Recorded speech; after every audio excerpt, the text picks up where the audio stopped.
Praise the lord, hallelujah. मसीह के कादिर और बबरकत और जलाली नाम में आप सबों को सलाम। आप देख रहे हैं प्रोग्राम आफ़ताब सदाकत और मैं आपका अपना मेज़बान pastor Nathan Anthony programme Aftab सदाकत में आप सबों को खुशामदीद कहता हूं।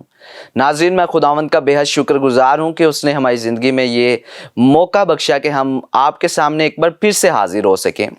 और गुड फ्राइडे, पाक जुम्मा आप सबों को बहुत बहुत मुबारक हो।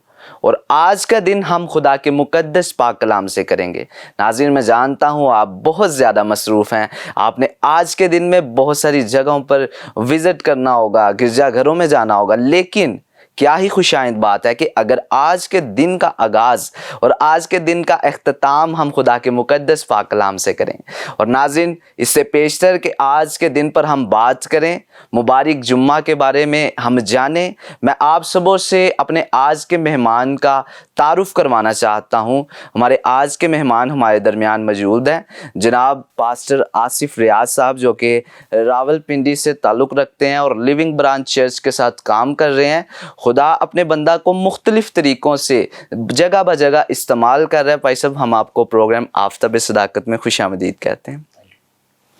नाज़रीन, आप जानते हैं कि प्रोग्राम आफ़ताब सदाकत का हमेशा से मकसद ये रहा है कि हम आप तक खुदा के उन खुदाम को लेकर आ सके जो आपकी तरबियत, नसीहत और तरक्की के लिए काम कर सके। और इसी तरह आज खुदा के खादिम हमारे दरमियान मौजूद हैं और वो खुदा के कलाम की गहरी और अमीक बातें हम तक पहुँचाएँगे। सो नाज़रीन, इससे पेशतर कि हम अपनी गुफ्तगू का बाकायदगी से आगाज़ करें।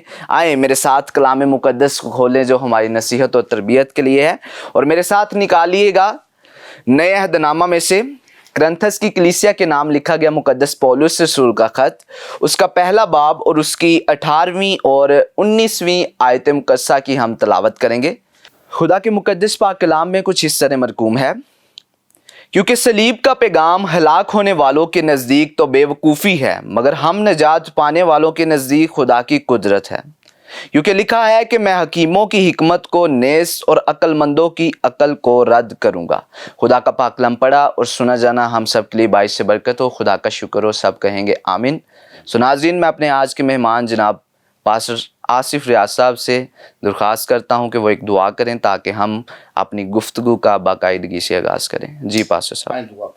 बाप, हम तेरे बेटे यीशु मसीह के नाम से तेरी हजूरी में आते हैं और तुझे मुबारक कहते हैं। आज सुबह के लिए तेरी शुक्रगुजारी करते हैं। ख़ासकर खुदाम तेरा शुक्र अदा करते हैं कि तू हमारे दरमियान मौजूद है। और खुदाम, मैं दुआ करता हूँ कि खुदाम बाकी बातचीत जो कलाम के वसीला से खुदाम ये मुमकिन होती है, तो खुदाम तेरा पाक रूह हमारी मदद और हमारी रहनुमाई करे खुदावन, ताकि खुदावन हम तेरे पाक कलाम को तेरे रूल कुद्स के मुताबिक और तेरे रूल कुद्स की मदद से हम दूसरे लोगों तक पहुंचा सकें खुदावन, और तेरा नाम इज़्ज़त और जलाल पाए। यीशु मसीह के नाम से मांगते और पाते हैं, आमीन। खुदावन का शुक्र हो, खुदावन की तारीफ़ हो। नाज़रीन, आज का दिन बहुत ख़ास है। आप सब जानते हैं कि गुड फ्राइडे का लफ्ज़ जो है उसमें स्टार्ट में गुड का लफ्ज़ आ रहा है। बहुत सारे लोग इस बात को जानते ही नहीं है कि ये कितना मुबारक दिन है, बाकी दिनों से ये दिन कितना ख़ास है। आप सब जानते हैं कि कौम बनी इसराइल बहुत सी कुर्बानियाँ साला साल कुर्बान गाहों में गुजरानती थी। वो अपने गुनाह कुछ देर के लिए माफ़ करवा लेते थे, फिर गुनाह करते थे, फिर काहिन के पास जाते अपने गुनाह माफ़ करवाने के लिए। और इब्रानियों के ख़त में बड़ी खूबसूरत आयत लिखी हुई है। उस इब्रानियों का ख़त, उसका नामा बाब और उसकी 12वीं आयत मुकद्दसा कि बकरों और बछड़ों का खून लेकर नहीं बल्कि अपना ही खून लेकर पाक मकान में दाखिल हो गया और हमारी अबदी खलासी कराई। नाज़रीन, आज के दिन यीशु मसीह ने सलीब पर जान दी। उन्होंने हमारा फ़िदिया अदा किया। हमारी खातिर उन्होंने सलीब पर कोड़े खाए, लोगों की बातों को सुना, मुँह पर थकवाया, तरह तरह की लोगों की बातें उन्होंने बर्दाश्त की, लेकिन उन्होंने उस बड़े काम को, उस बड़ी जिम्मेदारी को जो खुदा बाप ने उनके सपुर्द लगाई थी, उस काम को पूरा किया। और नाज़रीन, इससे मुतल्लक खुदा के खादिम आज हमें सिखाएंगे कि किस तरह मसीह यीशु सलीब पर जान देते हैं, और उस सारे वाक़या के बारे में हमें बताएंगे। जी पास्टर साहब। भाई साहब, सबसे पहले तो मैं खुदा बाप, खुदा बेटे, खुदा रूल कुद्स का शुक्रगुजार हूँ, और इसके बाद आपका, आपकी सारी टीम का, और जितनी भी ٹیم اس جگہ پر ورک کر رہی ہے، ان سبوں کا میں تہ دل سے شکر گزار ہوں، اور اس بات کے لیے بھی شکر گزار ہوں کہ آپ نے مجھے یہاں پر مدعو کیا تاکہ خدا کے کلام کو شیئر کیا جا سکے، دوسرے لوگوں تک پہنچایا جا سکے۔ تو آج پیر صاحب ہم بات کریں گے صلیب کے پیغام پہ، کہ صلیب کا پیغام جو ہے وہ ہماری زندگی میں کس قدر اہمیت کا حامل ہے۔ آنے سے پہلے یہاں میں اس بات کو سوچ رہا تھا کہ ہم جو گناہ کرتے رہے لیکن اس کے پس پردہ اگر ہم دیکھیں تو ہمیں یہ نہیں پتا تھا کہ ہم گناہ کرتے جائیں گے اور ہمارے گناہ کی خاطر کوئی آ کر قربان ہوگا۔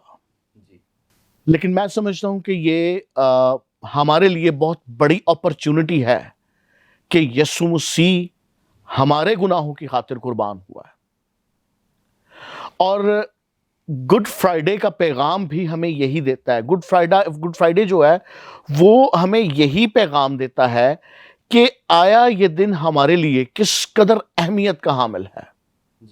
ٹھیک ہے، اور پالوس جو ہے وہ اس کے اندر دو طرح کے لوگوں کی بات کرتا ہے، ایک وہ جو صلیب کے پیغام پر جنہوں نے عمل کیا ہے، جو ایمان لے کر آئے ہیں، اور ایک وہ جنہوں نے صلیب کے پیغام کو بے وقوفی سمجھا ہے۔ دو قسم کے پیغام پالوس جو ہے وہ یہاں پر ہمیں دیتا ہے، اور لکھا ہے کہ کیونکہ صلیب کا پیغام ہلاک ہونے والوں کے نزدیک تو بے وقوفی ہے، مگر ہم نجات پانے والوں کے نزدیک خدا کی قدرت ہے۔ تو میں یہ سمجھتا ہوں کہ انسان کے گناہ کے لیے انسان کا کفارہ دینا ضروری تھا، اور وہ یسوع مسیح کی صورت میں ہوا کہ یسوع مسیح نے کیسے ہمارے گناہوں کو اپنے اوپر لیا اور صلیب پر اپنی جان دی۔ اور بیسیکلی جو پالوس ہے وہ ہمیں کیا پیغام دیتا ہے، وہ ہمیں صلیب کے بارے میں کیا بتاتا ہے، وہ ہمیں کیا بتانا چاہتا ہے کہ صلیب کا پیغام ایکچولی ہے کیا۔ ہم بہت دفعہ ہم گڈ فرائیڈے مناتے ہیں لیکن ہمیں اس کی اہمیت کا نہیں پتا۔ فزیکلی طور پر ہم گڈ فرائیڈے کو منا رہے ہیں لیکن ہمیں اس کی اہمیت کا نہیں پتا کہ اس کی اہمیت ہماری زندگی کے اندر کیا ہے۔ کبھی ہم خوشی سے مناتے ہیں لیکن کبھی ہم نے اس بات پر غور کیا ہو کہ میں جو کرتا رہا ہوں، جو گناہ کرتا رہا ہوں، جو خطا کرتا رہا ہوں، یا جو کام مجھ سے سرزد ہوتے رہے ہیں، اس کے لیے بارہا کون قربان ہوتا رہا ہے؟ وہ یسوع مسیح ہے۔ اور صلیب کا پیغام بھی یہی ہے کہ یسوع مسیح نے صلیب پر چڑھ کر اس نے سب سے پہلے جو پیغام ہمیں دیا وہ محبت کا پیغام ہے۔ بالکل، کہ یسوع مسیح نے کیسے محبت رکھی۔ خدا کے کلام کے اندر لکھا ہے کہ محبت اس میں نہیں ہے کہ ہم نے اس سے محبت کی، محبت اس میں ہے کہ اس نے ہمارے واسطے اپنی جان دی۔ ساری محبت تو ہمیں وہاں پر نظر آتی ہے جہاں پر یسوع مسیح قربان ہو رہا ہے۔ آپ دیکھیں کہ کیسے گتسمنی باغ سے یہ کام چلا اور کوہ کلوری تک یہ کام پہنچا۔ اب اس میں کہاں پر، کس جگہ پر ہم اس بات کو نوٹس کریں گے کہ وہاں پر ہمیں یسوع مسیح کی محبت نظر آ رہی ہے۔ یسوع مسیح کوئی اس پلان کے مطابق نہیں آیا کہ وہ آیا، اس نے باپ کی مرضی کو پورا کیا اور چلا گیا، نہیں۔ بیسیکلی وہ ہمارے گناہوں کے لیے ہی آیا تاکہ وہ ہماری محبت میں اپنے آپ کو قربان کر سکے، ہمارے گناہوں کی خاطر اپنے آپ کو صلیب پر وہ جڑ سکے۔ تو اس کا مطلب یہ ہے کہ صلیب کا پیغام ہمیں محبت کا پیغام دیتی ہے۔ اب پالوس دو طرح کی یہاں پر بات کرتا ہے، ایک تو وہ جنہوں نے یسوع مسیح کو نجات دہندہ قبول نہیں کیا، اور آج بھی ہم میں بہت سارے لوگ ایسے ہیں جنہوں نے یسوع مسیح کو نجات دہندہ قبول نہیں کیا، یا جو اس کی موت پر یقین نہیں رکھتے، یا اس کی صلیب پر یقین نہیں رکھتے۔ بظاہری تو ہم مسیحی کہلاتے ہیں کہ ہم مسیحی ہیں، لیکن بیسک مسیحی کیا ہے؟ وہ یہ ہے کہ ہم यसु मसीह पर ईमान लाएं, उसकी सलीब पर ईमान रखें, क्योंकि कलाम में लिखा है कि जो मुझ पर ईमान लाएगा वो हलाक ना होगा, वो हमेशा की जिंदगी पाएगा। बात यह है कि परिषद हम इस बात को नहीं समझते। क्यों? इसलिए कि आज हम में भी बहुत सारे लोग ऐसे हैं जो सिर्फ नामी मसीही हैं, हकीकी मसीही नहीं है। वो सिर्फ इस बात को ज़हन में रखते हैं कि यीशु मसीह कुर्बान हुआ है, लेकिन वो यीशु मसीह की कुर्बानी को, यीशु मसीह के सलीब पर जान देने की अहमियत को नहीं समझते कि यीशु मसीह के सलीब पर जान देने की अहमियत क्या है, वो किस लिए आया।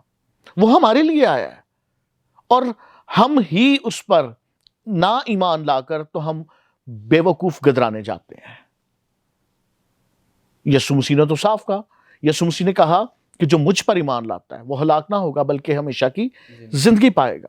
तो जो उस पर ईमान नहीं लाता, मैं समझता हूं कि वो बहुत बड़ा बेवकूफ है।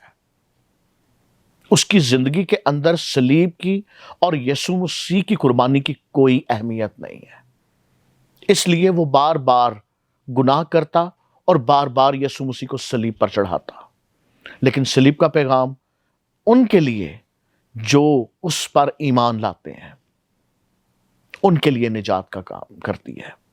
अब आप देख लें कि सलीब जो थी वो एक लानती मौत करार दी जाती थी। जी भाई साहब, आप बड़े अच्छे तरीक़ा से हमारे ऑडियंस को गाइड कर रहे हैं, तो हम मज़ीद इसके मुतल्लिक़ आपसे जानेंगे। नाज़रीन, यहाँ पर एक छोटी सी ब्रेक का वक्त हुआ चाहता है, कहीं पर मत जाइएगा, देखते रहिए होशियाना टेलीविज़न। मिलते हैं ब्रेक के बाद।